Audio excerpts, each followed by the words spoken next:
بسم الله الرحمن الرحیم. ویدیوی سیوم معرفی سیستم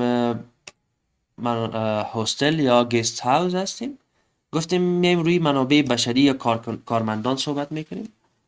در این بخش ما و شما کارمندایی که داریم اونا معاش میگیرن و حاضری دارن همیشه ثبت میکنیم. روی کارمند جدید میزنم، نامش نوشته میکنم، میگم احمد، نام پدرش احمدی، مثلا نقشش چی است.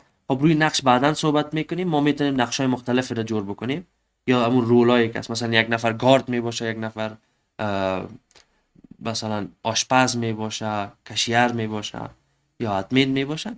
میگم فعلا اینا کشیر هستن. احمد احمدی کشیر. شماره تلفنش اگر باشه، شماره تذکرهش، ایمیلش، آدرسش، شماره اضطراری، به این شکل تاریخ استخدام میگم اول سرطان. این خیلی مهم است چون زمانی که ماش جنریت میکنه برش سیستم ماش اتومات خودش جنریت میکنه و نوع استخدامش تمام وقت میگیریم. ماش اساسیش 10,000 افغانی مثال میتیم، 10,000 افغانی. فعال باشه، بله فعال باشه. بعدی ساخت اکاونت. آیا امی شخص ضرور است که داخل سیستم اکاونت داشته باشه؟ اگر ضرور است که اکاونت داشته باشه، اکاونت ایمیلش رمزش نوشته میکنین، اکاونت برش جور میشه و میتونه داخل سیستم لاگین شوه و یک بخشی از کار پیش ببره.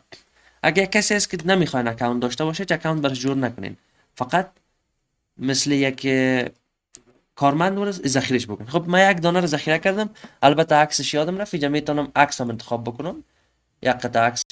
خب فعلا باشه، کار زیاد سخت نیست.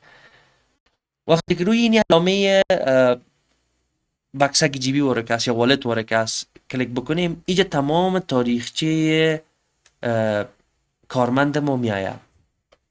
خب اول اینجا بارگذاری سند، تذکرهش می باشه، سندای تحصیلیش می باشه، هر آن چیزی که ما میخوایم اسناد کارمند اضافه بکنم.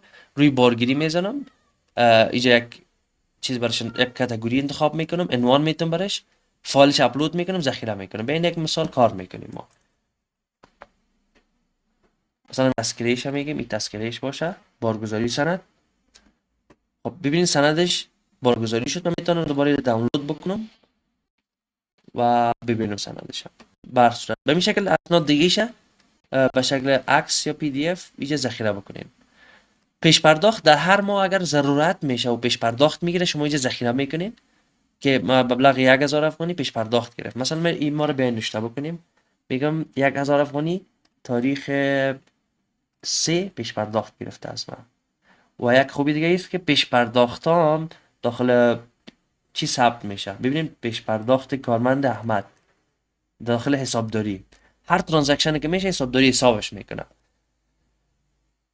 خب پیش پرداخت هم شد.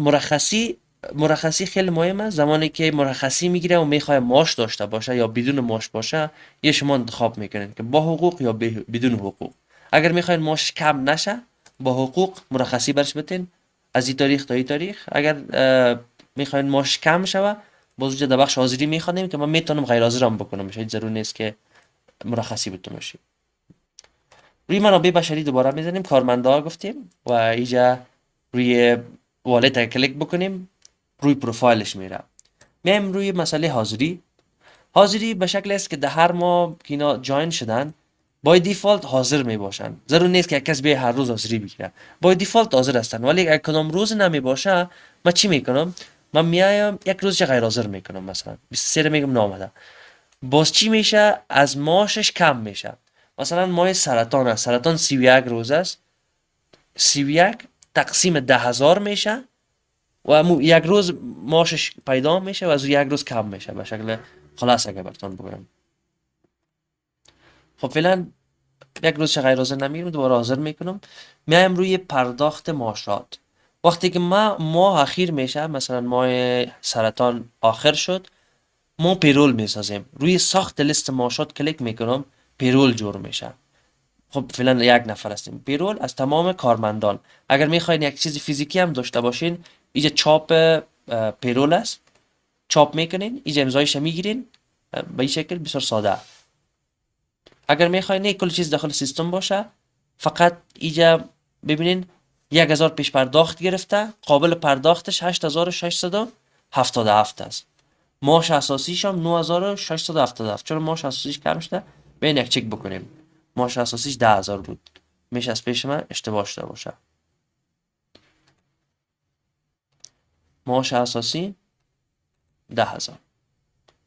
خب دلیل از اینه که ایره کمتر حساب کرده چون ما هم تکمیل نشده و حاضریش مکمل نیست. حاضریش باید مکمل باشه. بعد از او درست چی میکنه؟ حساب میکنه. خب بیایم روی اینجا میتونم حتی تغییر بدم. مثلا اینجا میبینم که معاش اساسیش غلط شده. دوباره اینو 10000 میسازم و کسرش خب 1000 کسرش 1000 9000 باید من پول بدمش به این شکل.